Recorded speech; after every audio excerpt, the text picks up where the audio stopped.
कळविण्यात आनंद वाटतो की 12 वर्षांनी मुलगा झाला, सहकुटुंब सहपरिवार आपण बारशाच्या कार्यक्रमाला अगत्य येण्याचं करावं.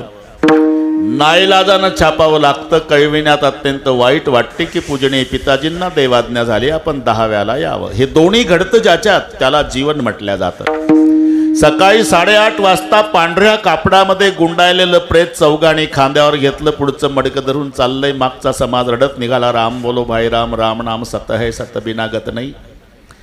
त्याच दिवशी त्याच रस्त्यावर रात्री 8:30 वाजता एक नवरदेव घोड्यावर बसतून डीजेच्या तालावर तरणे बाणपोर डिस्को नाचतात. असं जीवन आहे. उधर कोई रो रहा, इधर कोई गा रहा. उधर एक जनेजा उठा जा रहा, इधर एक दूल्हा घोडे चढ रहा.